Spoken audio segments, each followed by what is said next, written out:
Good morning, 2020. It's January 4th, and I am so excited.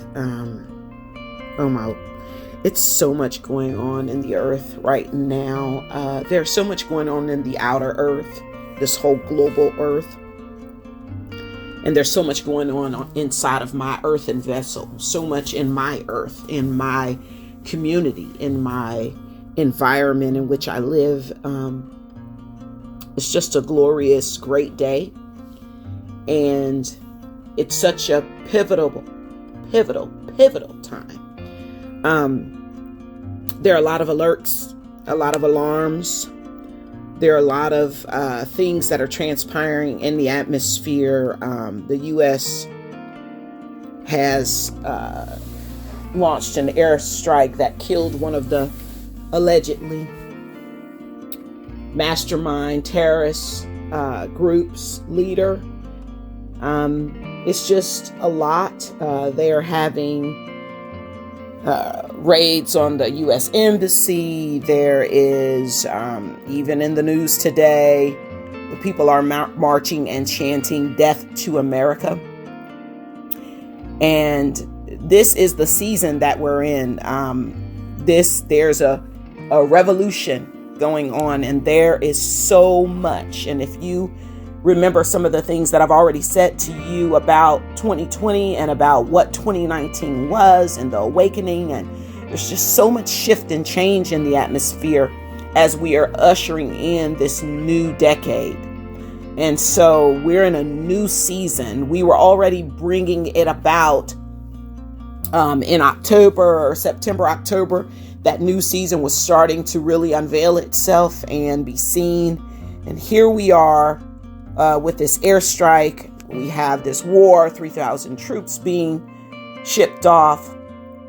At the same time, there's greatness and opportunity and abundance and power. And this is the time for those that are spiritually aligned and spiritually attuned to be utilizing their spiritual power and authority that is within them to minimize the risk in their own earth, in their own life, and to focus on what they want to see, and what they do not want to see should not be spoken out of their minds, out of their mouths, because our mind is the mouth of God. And we need to make sure that we are not exacerbating with our thoughts this issue, that we're not adding fuel to it with our meditations and our words, but that we're speaking life to our environments and our earth and our world.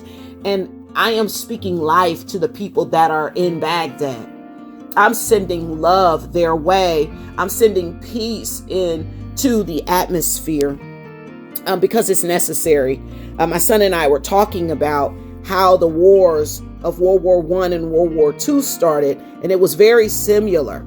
It was very similar when they killed the Archduke of Austria. Then we had a war in 1914. And then from that death,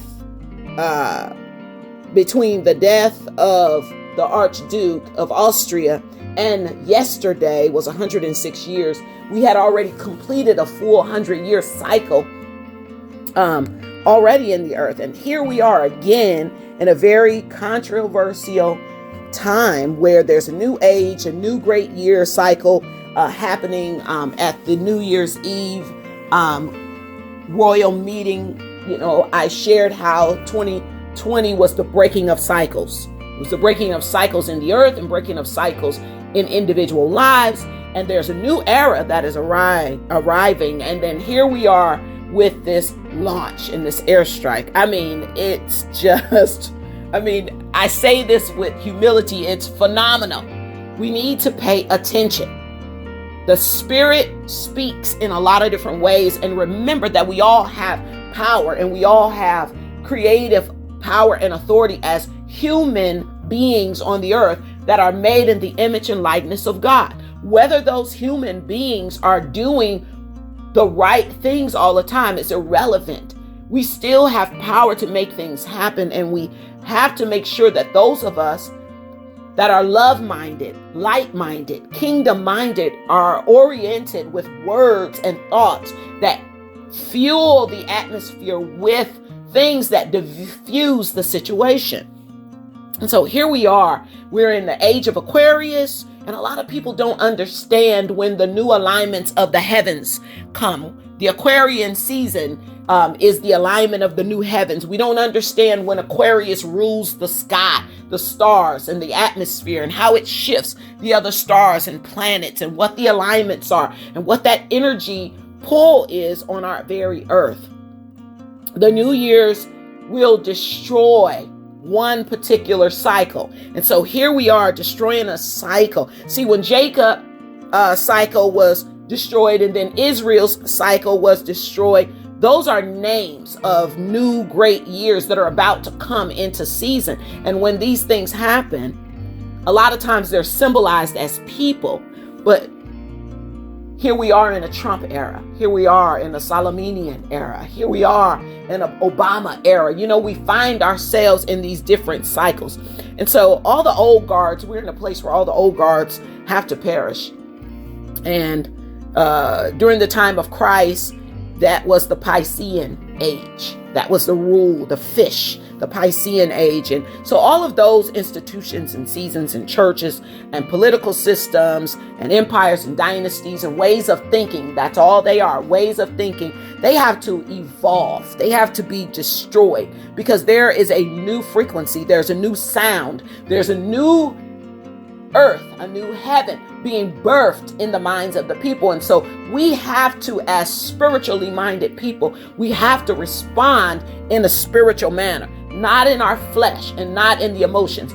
We use our emotions to assist us in our discernment process, but we also ascend beyond that and we tap into the collective and we ask God, Lord, how, what, when, where, and why? And we proceed based on those grounds. And so there's a slaughtering that always happens in the earth in various 100-year cycles. If you go and study your history, you cannot be spiritually minded and not study your history. You have to do both. You have to understand the process and cycles of life. And so here we are, the sacrificing to the gods of Aquarius and Leo that are right now ruling the earth in the atmosphere of the heavens. And that's all metaphoric. And you have to study to understand. It was the same reason when Moses came down, he threw down the tablets in anger. Why? Because he saw the children of Israel here, right? One cycle had already died. Here's a new cycle being birthed in. Here's the children of Israel deciding they want to worship a calf, which is the season of Taurus. And so that came with it a certain set of principles and minds and ways of thinking. So Moses gets angry, blows the ram's horn, and he brings in a new season called the season of Aries. And Aries is the war, is warring season. So massive wars broke out, and many massive wars have been fought, much like the Punic Wars. And during that time, there were three between 246 BC and 146 BC. This is what swung the powers from the North Africa, Carthaginians, and Hannibal region, the Phoenician era, into the hands of the Romans, which changed our history for the last 2,000 years. People, wake up. Understand the cycles. Seek the Holy Spirit within you. Seek the Spirit. Seek God. Find out what it is. Do not panic. Whatever you do, do not panic. Whatever you do, do not panic. Ask the Holy Spirit, hey, how do I proceed in my world?